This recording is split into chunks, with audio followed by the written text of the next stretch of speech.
एक एवरेज सा लड़का जिसने साल की स्टार्टिंग में बहुत कुछ सोचा था कि इस बार वो इतना कुछ करेगा जिससे उसकी लाइफ चेंज हो जाएगी और ये साल उसकी लाइफ का सबसे बेस्ट होने वाला था। लेकिन अनफॉर्चुनेटली 9 महीने निकल गए और वो अब तक कुछ भी नहीं कर पाया। अब उसकी हेल्थ, फिटनेस और स्टडी गोल्स नामुमकिन से लग रही थी। लेकिन आखिर के 3 महीनों में कुछ ऐसा हुआ जिससे उसने पूरे साल का काम सिर्फ 3 महीनों में करके सबको हैरान कर दिया।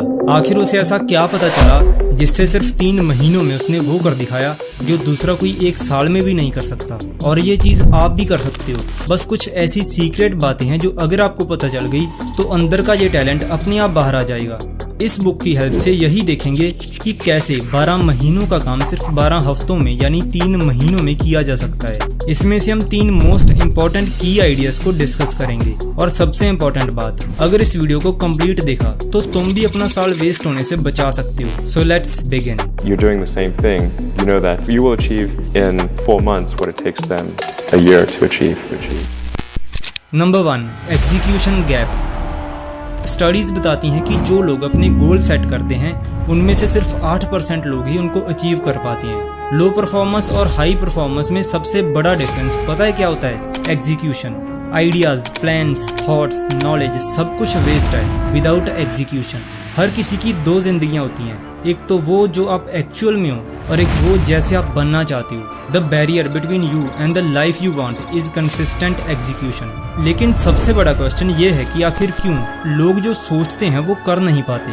क्यों सब कुछ पता होने के बाद भी कोई एग्जीक्यूट नहीं कर पाता? इसका रीजन है लेजीनेस। जब कोई चीज बोरिंग होगी, उसे करने में मजा नहीं आएगा, तो ब्रेन लेजीनेस दिखाएगा। इसको दूर करने के लिए सब लोग मोटिवेशनल वीडियोस देखेंगे या फिर कोई मोटिवेशनल गाना सुन लेंगे। बट इन सब से कुछ भी नहीं होता, सिर्फ थोड़े टाइम के जोश के अलावा, क्योंकि एक्सटर्नल मोटिवेशन टेम्परेरी चीज है। लेजीनेस को दूर करने के लिए और अपने प्लान्स को कंसिस्टेंटली एग्जीक्यूट करने के लिए ब्रेन की बेसिक वर्किंग को समझना होगा। हमारा ब्रेन काम करता है based upon avoiding pain and seeking pleasure, या फिर कह सकते हैं कि based upon reward and punishment. अगर कोई ऐसा काम है जिसमें पेन नहीं है, उसे करने में सिर्फ मजा आता है, इंस्टेंट रिवॉर्ड मिलता है, तो वहां पर लेजीनेस बिल्कुल नहीं होती। क्या 2 घंटे की मूवी देखने में कोई दिक्कत होती है? नहीं।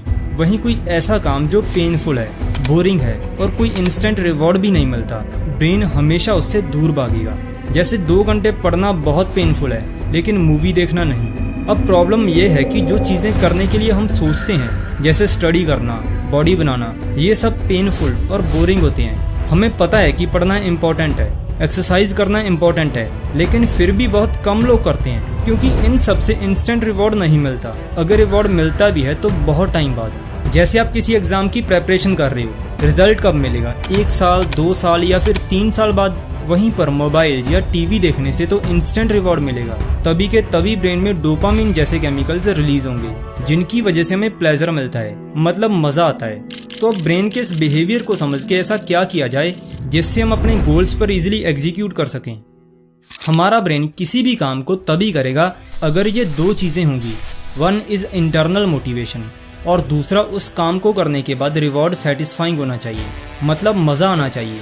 सबसे पहले बात करते हैं मोटिवेशन की। मोटिवेशन इंटरनल और एक्सटर्नल 2 तरीके का होता है। एक्सटर्नली आप कोई भी वीडियो देख के, गाना सुन के या किसी की भी बातें सुनकर मोटिवेट हो सकते हो, बट इसका कोई फायदा नहीं होता। कितनी भी वीडियोस देख लो, लॉन्ग टर्म में कुछ भी अलग नहीं होता। दूसरा है इंटरनल मोटिवेशन।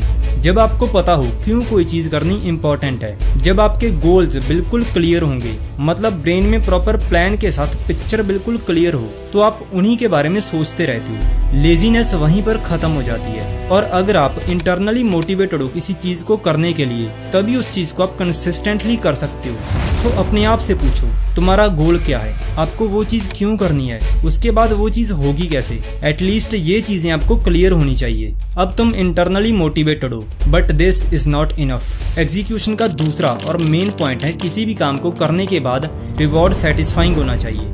क्या हो अगर हम अपने बोरिंग कामों को एक्साइटिंग बना दें, तो ब्रेन मुश्किल काम करने में भी लेजीनेस नहीं दिखाएगा। जैसे अगर मुझे एक्सरसाइज करना अच्छा नहीं लगता लेकिन टीवी देखना पसंद है, तो मैं टीवी देखते देखते एक्सरसाइज कर सकता हूँ। This is called temptation bundling, मतलब अपनी टेम्पटेशन को किसी पॉजिटिव चीज के साथ बंडल कर देना। अब तक हमें ये क्लियर हो गया कि एक विजन का होना बहुत इंपॉर्टेंट है और किसी भी काम को करने के लिए रिवॉर्ड जितना सेटिस्फाइंग और इमीडिएट होगा उतना ही ब्रेन उस काम को करेगा। बट इस वीडियो का मेन पॉइंट था 12 महीनों का काम 12 हफ्तों में कैसे किया जा सकता है।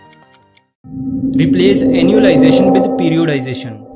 इस पॉइंट का यूज करके एग्जैक्टली 12 महीनों का काम 12 हफ्तों में किया जा सकता है। बुक में ऑथर बताते हैं कि 12 महीनों को 12 हफ्तों में बदलना है, मतलब अपने सभी टारगेट्स ईयरली बेसिस पर नहीं बल्कि 12 हफ्तों के लिए सेट करने हैं। जो भी चीजें आपको एक साल में करनी थी अब उनकी डेडलाइन 12 हफ्ते है। जो चीज एक महीने में करते हो अब उसकी प्लानिंग एक हफ्ते के अकॉर्डिंग करो। शायद तुम्हें लग रहा होगा ऐसा कैसे पॉसिबल है, बट ऐसा हो सकता है क्योंकि एनुअल गोल सेट करना मतलब टाइम वेस्ट करना। बिकॉज जितनी ज्यादा लॉन्ग टर्म गोल्स होंगे उनकी अकाउंटेबिलिटी उतनी ही कम होगी, क्योंकि as we know brain pain को हमेशा अवॉइड करता है। तो क्यों हमारा ब्रेन किसी चीज को अभी स्टार्ट करेगा जब उसके लिए पूरा साल पड़ा है। ये आपके साथ और हर किसी के साथ होता है। जैसे जब तक एग्जाम्स दूर हैं तब तक कोई सीरियस नहीं होगा, लेकिन जैसे ही एग्जाम्स पास आ जाती हैं हर कोई कुछ ना कुछ पढ़ना स्टार्ट कर देता है। ये प्रोक्रास्टिनेशन की प्रॉब्लम होती है लॉन्ग टर्म गोल्स की वजह से। जब तक ब्रेन को क्लैरिटी नहीं होगी कि कब क्या और कैसे एग्जीक्यूट करना है तब तक ब्रेन प्रोक्रास्टिनेट करेगा। इस बुक में ऑथर बताते हैं कि ज्यादातर बिजनेसेस को जब एनालाइज किया गया तो देखा गया कि उनकी ईयरली सेल्स की 40% सेल्स लास्ट के 2 महीनों में होती हैं। Because deadlines are the biggest motivators. जैसे जैसे साल खत्म होने को आता है सभी एम्प्लॉयज की एग्जीक्यूशन और प्रोडक्टिविटी ड्रास्टिकली इंक्रीज हो जाती है। सेम पार्किंसंस लॉ का भी यही कहना है, work expands to fill the time that we allocate to it. Means जितना ज्यादा टाइम हम किसी काम को देंगे उतना ही ज्यादा टाइम हमें उसे करने में लगेगा, चाहे एक्चुअल में वो काम उतने टाइम का हो भी ना। इन सब चीजों को समझ के ऑथर बताते हैं कि हमें अपने गोल्स और टारगेट्स को हमेशा शॉर्ट टर्म रखना चाहिए। जैसे कि एनुअल यानी पूरे साल के टारगेट्स की बजाय एक मंथ के टारगेट्स होने चाहिए। उसके बाद हर एक हफ्ते के भी टारगेट्स होने चाहिए। वीक के हर एक दिन के भी अलग टारगेट्स होने चाहिए जो उस दिन आप करने वाले हो। इस अप्रोच से हर दिन, हर घंटा और एक एक मिनट आपके लिए इम्पोर्टेंट हो जाएगा। बिकॉज ब्रेन को प्रेजेंट सिचुएशन में क्या करना है वो पता होगा, ना कि पूरे साल में क्या करना है। अगर आप सच में ये सिस्टम फॉलो करोगे तो आप देखोगे कि जो चीजें 12 महीनों में नहीं हो सकती थी वो सिर्फ 12 हफ्तों में हो जाएंगी। बट ऐसा होगा क्यों? देखते हैं पॉइंट नंबर 3 में, द 12 वीक स्वीट स्पॉट। आखिर 12 महीनों को 12 हफ्तों में चेंज करके ऐसा भी क्या हो जाएगा जो हम सेम काम को इतने कम टाइम में कर लेंगे। देखो, पूरे साल के दौरान प्रोडक्टिविटी एक तो बिल्कुल स्टार्टिंग यानी जनवरी और फरवरी में पीक पर होगी और एक साल के एंड में जब डेडलाइंस पास आ जाती हैं। ये जो बीच के महीने हैं इनको सब लोग वेस्ट करते हैं। इसलिए 12 वीक्स एक स्वीट सा स्पॉट है जितने में एक प्रॉपर प्लान काम कर सकता है बिना टाइम वेस्ट हुए। और इस अप्रोच से प्लानिंग करने से 2 फायदे होते हैं। First, increased productivity. Short time span होने की वजह से आउटकम्स इजीली प्रोडक्ट हो सकती हैं और अकॉर्डिंगली प्लान को चेंज भी कर सकते हैं। Second, increased focus. जब काम करने के लिए टाइम कम होगा तो फोकस उतना ही इंक्रीज हो जाएगा। इससे टाइम वेस्ट होने की पॉसिबिलिटी बहुत कम हो जाती है। नाउ ये थी आज की वीडियो। आई होप आपको इससे कुछ नया सीखने को मिला होगा। अगर वीडियो पसंद आई तो चैनल को लाइक, शेयर और सब्सक्राइब कर लो। Thank you and have a nice day.